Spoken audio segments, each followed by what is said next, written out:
Hi කොහමද? මම පොඩි ප්‍රශ්නයක් ඉන්නේ අනේ. ඒ තමයි ඉස්ලාමාවේ කිකිලිද නැත්නම් බිත්තරේද? ඔය දන්නවද? නෑ.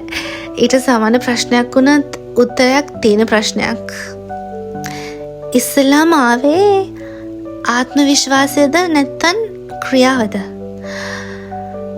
සාමාන්‍යයෙන් අපි හිතනවානේ ඉස්ලාම එන්න ඕනේ ආත්ම විශ්වාස නැතුව කොහොමද අපි දෙයක් ගැන හිතන්නේවත් කියලා. හැබැයි ඇත්තටම ඒකේ අනිත් පැත්ත තමයි වෙලා තියෙන්නේ. ඉස්ලාම එන්නේ ඇක්ෂන් එක. ඊට පස්සේ එන්නේ කොන්ෆිඩන්ස් එක. ඇයි මම එහෙම කියන්නේ? ඇත්තටම ඒක ස්ටඩි එකක්.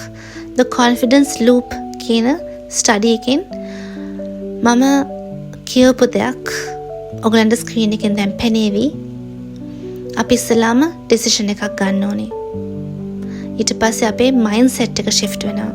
අපේ මනස. ඊට පස්සේ තමයි අපි ඇක්ෂන් එක ගන්න ඕනේ කොහොම හරි.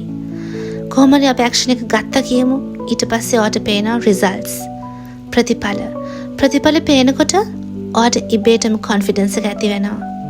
මොකද ඔයා මොටිවේට් වෙනවා. ඔයා ගත්ත තීරණය දිගටම කරගෙන යන්න.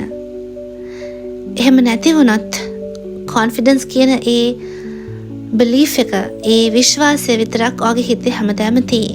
හැබැයි එතනින් එහාට ඔයා කිසි දෙයක් කරලා නැහැ. ඉතින් ඒ නිසා මොනම තත්ත්වයක හිටියත් කොහේ හිටියත් ඔයා පටන් ගන්න. කොහොම හරි පටන් ගන්න. පටන් ගත්තට පස්සේ ඉබේටම ආත්ම විශ්වාසය එනවා. ඉතින් මට මතක් කරන්න ඕනේ නේක. ගිහලා එන්න.